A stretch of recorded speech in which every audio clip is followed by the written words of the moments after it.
My name is Lena Carr, 34 years old. The roast chicken was still warm when she said it. My mom's staying with us, Julia announced, spearing a carrot with her fork. She'll take your room. You can use the guest cot or head back to your apartment, whichever's easier. No, wait, that wasn't my story. My story started the night Rachel dimmed the lights and said, "Okay, everyone, phones away. Let's make this special." The living room smelled like cinnamon candles and too much expectation, the kind of Christmas warmth that burns at the edges.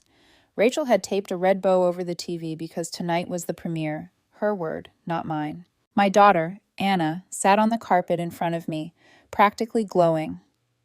She'd been talking about this video for weeks, brushing her hair 3 times before we left the house, asking if her glitter shoes looked movie enough. She was 7 and bright, the kind of light that fills a room. The screen came alive with sleigh bells and snow, laughter, clinking glasses, everyone's faces, but not ours. 5 minutes passed, then 10. Still nothing. I smiled for as long as I could, the kind of smile that stretches until it hurts. When the credits rolled, the words, edited by Rachel, glowed across the screen like a crown. Mom clapped. Dad raised his glass. Rachel beamed. Anna tugged my sleeve. "Mommy, where are we?" The sound of her voice, so small, so confused, rattled something inside me. I swallowed. "Any minute now," I whispered, but the credits had already ended. In the silence that followed, I could hear my own heartbeat. "Quick question," I said finally. My voice came out calm, steady. "We weren't in the video." Rachel didn't even flinch. "Oh, that. It was just too long. We trimmed a few parts." "A few parts?" It didn't feel cohesive, she said, still smiling. You know, family theme. I stared at her. "You cut out a 7-year-old for cohesion." She leaned closer, her tone sweet poison. "Don't make this a scene, Lena. We all talked about it. It just didn't feel authentic." "We all?" I repeated. Rachel nodded. "We voted. It was unanimous." Then she said it like she was discussing the weather. "You're not family." The words hit with surgical precision. Around us, the clinking of glasses continued. No one looked up. Not even Mom. I felt Anna's small hand tremble in mine. I stood. "Excuse us." No one stopped me. Outside, the cold slapped us both. Christmas lights blinked across the porch, sharp and merciless. Anna pressed her face into my coat. "Was I too silly? I can be better next time." I forced a smile, though my throat burned. "You were perfect, baby. Absolutely perfect." She nodded, but her lip trembled. "Then why did they take me out?" Because they could, I thought. Because it was easy. We drove home in silence. The car heater hummed like it was trying to fill the emptiness. Back in our apartment, she went straight to her room. I heard her talking softly to her stuffed bear, repeating the same line she'd practiced for the video. "Merry Christmas from our family to yours." I sat on the couch, watching the tree lights blink on and off, one, then another, like a heartbeat that refused to die. Every year, Rachel found a new way to remind me I was the background noise in her perfect production. This year, she just made it official. I thought about calling someone, anyone, but there was no one left to call. Instead, I opened my banking app. The screen's glow painted the room blue. Line after line labeled Family Fund or Holiday Budget. My monthly tribute to the illusion of belonging. Delete, delete, delete. When the last one disappeared, the air felt different, lighter. Anna's door creaked open. "Mommy?" I looked up. Her eyes were red, her voice small. "Maybe next year we can make our own movie." Something inside me steadied. "Maybe we will." She smiled weakly, then crawled into my lap. Her hair smelled like shampoo and heartbreak. "They don't like us, do they?" I kissed the top of her head. "Then we'll like us enough for both of them." She nodded, half asleep already. That night, long after she'd drifted off, I sat in the dark and stared at the glow of the tree. It flickered between green and red like a warning signal. The longer I watched, the clearer it became. If Rachel could edit us out, she could erase us for good. Not just from the video, from memory, from belonging. But what she didn't understand was that silence cuts both ways. When I was little, I used to write stories in cheap notebooks. Families who noticed each other. Kids who were chosen first. I'd once told Mom I wanted to study film. Rachel laughed, Mom sighed, Dad said nothing. I folded the dream up, small enough to fit between obligations. Now, in that quiet room, I unfolded it again. The next morning, I called Evan Reese, the cameraman Rachel had hired. He answered on the second ring, his voice uncertain. "Lena, is something wrong?" "You do short films sometimes, right?" "Yeah, why?" "I want one," I said, "for my daughter." There was a pause. "What kind of film?" "One that makes her feel like she matters." He hesitated. "It's not cheap." How much? 6,000. Done. Another pause, this time longer. Are you sure?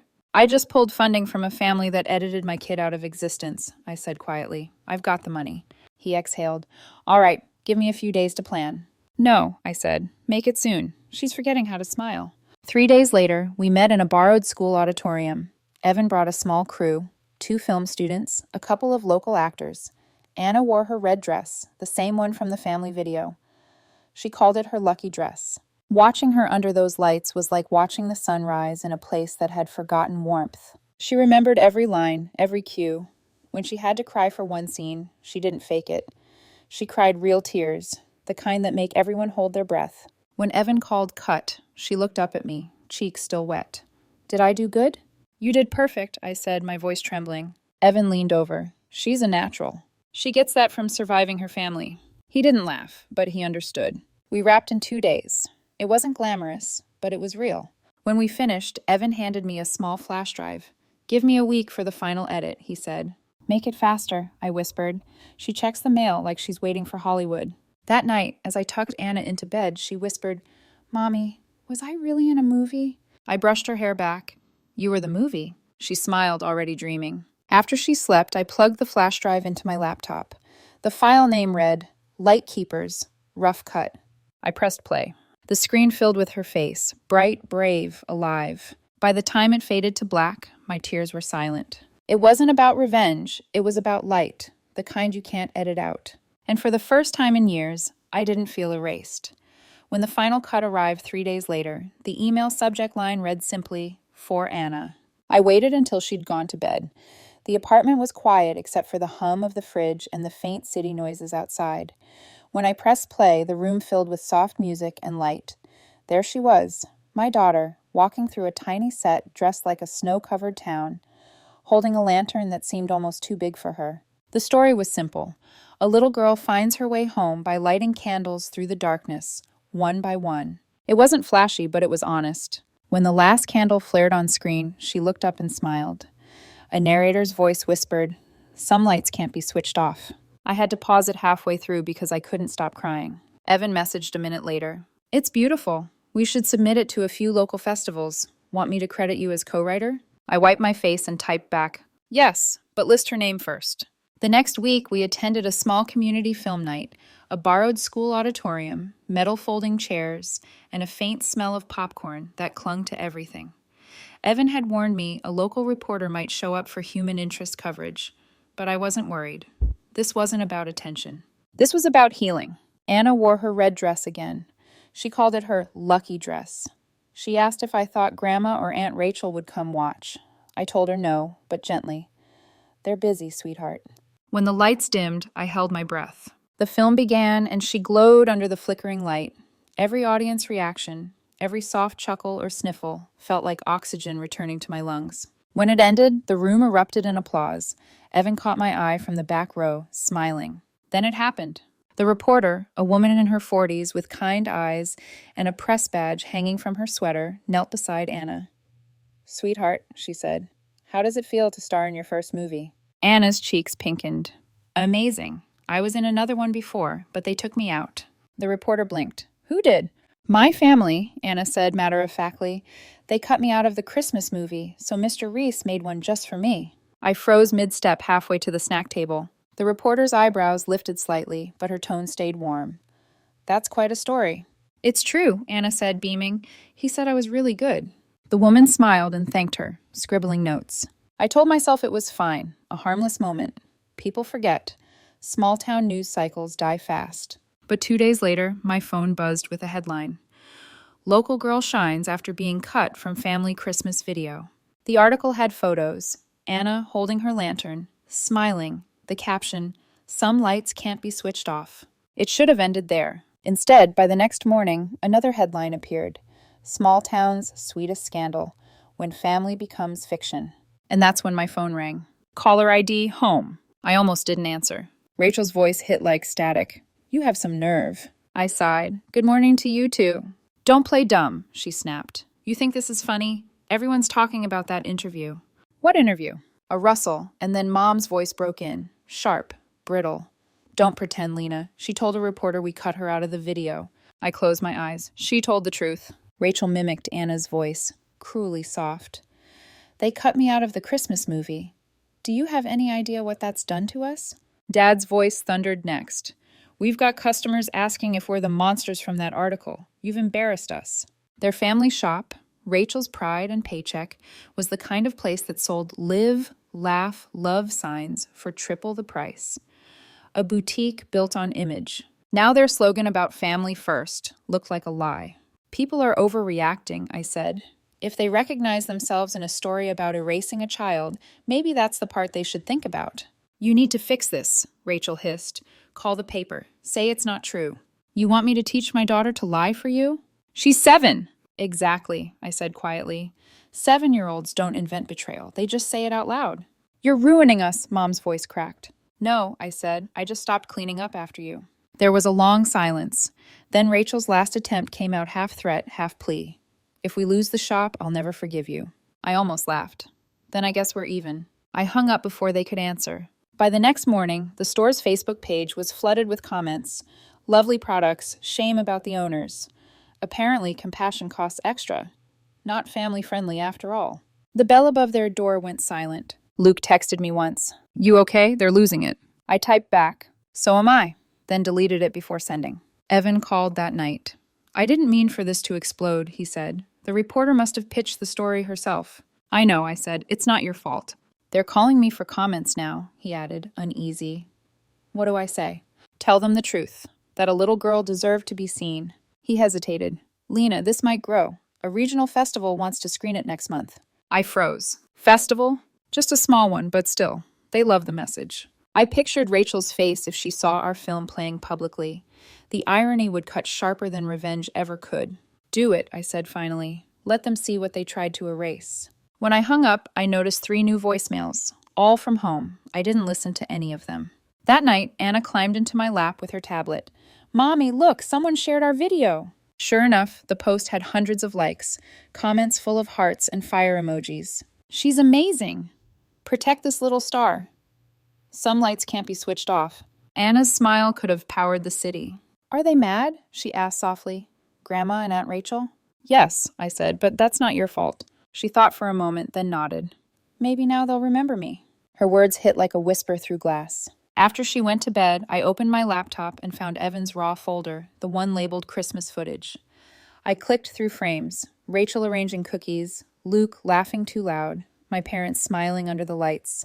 Then I found it, our missing scene. Anna handing an ornament to Grandpa, both of them laughing.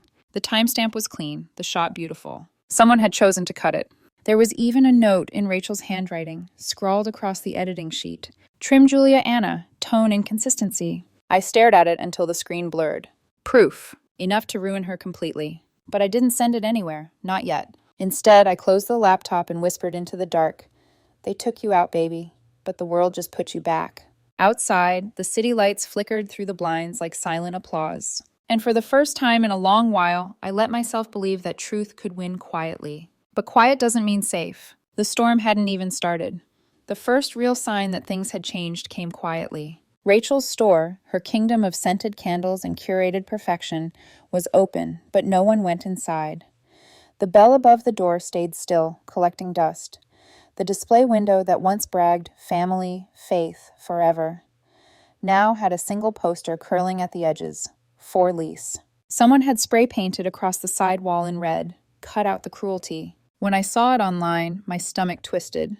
Not satisfaction, not guilt, just the strange, hollow feeling of watching a storm you predicted finally arrive. Luke called the next day. It was the first time I'd heard his voice in months. Hey, he said quietly, you okay? I could ask you the same. He sighed. Mom and Rachel are losing it. Dad barely talks. The shop's dead. I didn't want that, I said. I just wanted them to stop pretending. Pretending's all we've ever done. His voice cracked, lower now. You know the reporter who wrote that first article? I froze. Yeah? That was me. It took a second for the words to land. What? He exhaled. I sent her the tip about the screening. I didn't mean for it to blow up like this. I just thought, maybe if people saw how wrong it was, Rachel would stop. I sat down hard on the edge of the bed. You wanted her to stop, or you wanted me to be right? He didn't answer right away. Both, he admitted. I'm sorry, Lena. I didn't know what else to do. I closed my eyes. You didn't have to do anything. You could have just stood up when it mattered. The line went quiet. Tell Anna I'm proud of her, he said finally, and hung up. That night, I found myself rewatching Anna's film. Each time I pressed play, I saw something new. The way she carried the lantern like it was the most important thing in the world, the tiny tremble in her lip before she smiled again, the courage it takes to shine when everyone's already decided where you don't belong. Evan called with new updates. A festival in Denver wants to screen Lightkeepers next month, he said. And a talent agent reached out. Donna something. She saw the clip online. I hesitated. An agent? For Anna? Yeah, she works with kids. Commercials, local projects. Seems legit. That night, I showed Anna the email. She screamed so loud the upstairs neighbor thumped the floor. Mommy, a real agent? Looks like it. She bounced on her toes, grinning. Does this mean I'm famous? I laughed softly. Not yet, sweetheart, but maybe you're starting to be seen. The meeting with Donna happened 2 days later at a small cafe downtown. She was fast-talking, warm, and carried a folder thicker than a Bible. Your daughter has it, she said, tapping the photo Evan had sent. Natural light, great presence, and that kind of emotional honesty you can't teach. I sat across from her, protective and proud, all at once. She's 7, I reminded. Donna smiled. That's the best age to start. And don't worry, I'll make sure everything's above board. Contracts, schooling, consent forms. You'd be surprised how many parents forget that part. I wasn't one of them. We signed the papers that day. By spring, Anna had shot her first commercial, a local bakery ad.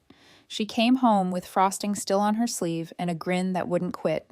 Mom, she said breathlessly, guess what the director told me? What? He said I'm a natural. I laughed. He's right. She spun in a circle, the hem of her red dress flaring like a flag we'd finally reclaimed. Then she asked it, the question that sliced between past and present. Do you think Grandma and Aunt Rachel know I'm on TV now? I swallowed hard. I think everyone does. She giggled and darted down the hall. I stood in the doorway, watching her, and felt something I hadn't felt in years. Peace, tinged with pity. Because I finally understood what Rachel never could. Love doesn't require editing. Still, peace never lasts long in our family. A week later, a letter arrived. No return address, but the handwriting was familiar. Rachel's. Inside was a USB drive and a single line written in sharp ink. If you want to destroy me completely, this should help. For a long time, I just stared at it. When I finally plugged it in, there were folders full of raw footage. Evan's files, but older. Before Lightkeepers. Before the scandal. The Christmas video. Every take. Every discarded moment. And buried deep inside, an early cut I'd never seen. In this version, Anna was in it. Briefly. Laughing, hanging ornaments, waving at the camera. It was beautiful. Pure. Then, halfway through, the footage jumped, glitching to a version that cut her out entirely. There was an audio clip too. Rachel's voice. We'll remove that scene. It doesn't match the tone. Too messy. Too distracting. My hands shook. Proof. Final, undeniable proof. I could have sent it to every paper that covered the story. Posted it online. Let the world watch Rachel bury her own reputation in 4K clarity. But I didn't. Instead, I sat there with the drive in my hand and thought about cycles. About how hurt people learn to hurt others just to feel safe. Rachel once said she wanted a perfect family. Maybe she'd been chasing an impossible version of love all along. The kind she never got from our parents either. I closed the laptop. Anna peeked from the hallway, holding her teddy bear. Mommy, are you mad again? No, I said softly, not mad, just thinking. She climbed into my lap. About the movie? About what comes next. Is there another movie? Maybe, but this time, we'll decide what story to tell. She yawned, resting her head on my shoulder. Can I wear my red dress again? I smiled. Always. Later that night, I sat by the window, the USB still on the table. The city outside shimmered in gold and blue, reflections bouncing across glass towers like scattered stars. It would be so easy to end Rachel with a single upload. But some victories taste like ashes. In the reflection, I saw Anna asleep behind me. Safe, unedited, whole. I whispered to my own reflection. That's enough. When morning came, the shop's for lease sign had been taken down. Word spread that Rachel and Mom were packing up to sell the building. Dad was staying silent for once, which in our family was the closest thing to confession. Luke texted again. They're leaving town, you should know. Good, I typed. Maybe they'll find peace. He replied a minute later. She found something, an old tape from when we were kids. You should see it. A chill ran through me. What kind of tape? I asked. He didn't answer right away. Then another text blinked through. You're not the first one they cut out, Lena. And with that, I knew part 2 of the story, the one before me, was waiting to be told. The tape arrived 2 days later. A plain cardboard box. No note, just the faint scent of dust and cedar from some forgotten attic.